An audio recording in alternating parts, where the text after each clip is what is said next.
साथियों, ओम नमः शिवाय। मर्दाना शक्ति को बढ़ाने के लिए आज हम एक महत्वपूर्ण प्राणायाम लेके आए हैं। इस प्राणायाम को करने से आपकी मर्दाना शक्ति का लेवल 10x होगा, इसकी गारंटी है। क्यों? क्योंकि सबसे ज़्यादा काम जो करता है हमारा मस्तिष्क करता है। मस्तिष्क जो है हमारे पीयूष ग्रंथि दिमाग में होती है, वो हमारे दो हार्मोन रिलीज करती है। एक को कहते हैं LH और एक को कहते हैं FSH।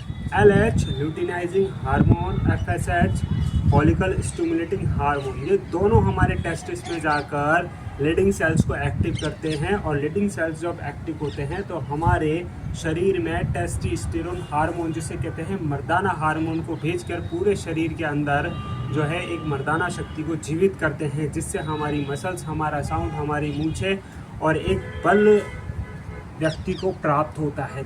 तो प्राणायाम जितने भी हैं सब लाभकारी हैं, लेकिन ये जो प्राणायाम है ये बहुत ही ज़्यादा विशेष है, क्योंकि इस प्राणायाम को कहते हैं जालंधर बंद। ये जालंधर बंद का अर्थ होता है कि जितनी भी परेशानी है, जितनी भी समस्या है, उनके ऊपर एक जाल बिछ जाता है आपके शरीर पे, और जितनी भी समस्या है वो दूर होती है। आप एक पूरा शरीर जो है शील्ड की तरह कवर हो जाता है। तो इस प्राणायाम को करने वाले हैं हम पद्मासन और सिद्धासन में आप बैठ सकते हैं, और नॉर्मल आसन में भी आप इसको बैठ सकते हैं। तो इसको कैसे करना है आपको समझ लेंगे। पहले सांस को भरना है, पूरी सांस को भर के अपने स्किन को यहाँ पर टच करना है। सांस को रोके रखना है 5 सेकंड के लिए।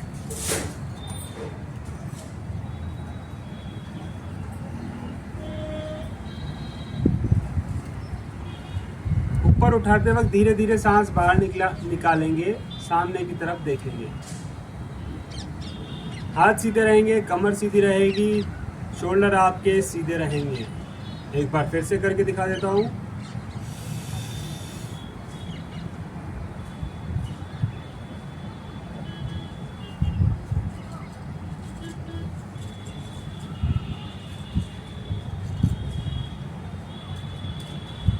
ये प्राणायाम बहुत ज़्यादा लाभकारी है। इसे आप सुबह खाली पेट 5 से 10 बार तक कर सकते हैं, जितनी आपकी क्षमता हो।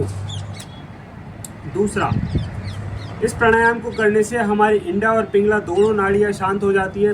सुषुम्ना नाड़ी जो है हमारी वो एक्टिव हो जाती है, जिसे कहते हैं सरस्वती नाड़ी भी कहते हैं, जो हमारे मस्तिष्क के अंदर एक ज्ञान का भंडार करती है। हमारे सहस्त्रार चक्र पे एक कमल जैसा, पंखड़ी जैसा, कमल का फूल जैसा चक्र होता है। ये चक्र क्या करता है, हमारे शरीर के अंदर एक अमृत समान रस को बहाता है, और वो रस जो होता है वो ज्ञान का होता है, शांति का होता है, चिंता स्ट्रेस को हटाने वाला होता है। तो वो रस जो है नाड़ी के गर्मी से बाहर बहने की बजाय वो अंदर ही उसको जलाकर शांत कर देता है ये प्राणायाम। इसके शांत होने से जो साधक इस प्राणायाम का रोजाना अभ्यास करता है, वह अपने शरीर को एक चिरंजीवी शरीर के रूप में बदल देता है। चिरंजीवी का अर्थ होता है कि लंबी आयु वाला, जिसकी मृत्यु ना हो, लंबी आयु वाला, लंबा जीने वाला, चिरंजीवी। इस प्राणायाम को करने से आपके शरीर के सभी रोग नष्ट होते हैं, मस्तिष्क को बल मिलता है, गले की ग्रंथियां स्वस्थ होती है, आपके शरीर में प्राण जो होते हैं, प्राणों की गति बहुत ही तरीके से अच्छी होती है, उसका संचालन अच्छे से तरीके से होता है, पूरे शरीर को ये निरोगी कर देता है। तो आपकी मर्दाना शक्ति फिर कहाँ रहने वाली है? मर्दाना शक्ति तो होगी ही होगी मजबूत। जब पूरे शरीर को निरोगी कर देता है तो मर्दाना शक्ति आपके 10x लेवल जरूर होगा। योग को अपनी लाइफ में शामिल करें, आयुर्वेद और अपनी दिनचर्या को बेहतर बनाएं, स्वस्थ रहें और खुश रहें। ओम नमः शिवाय।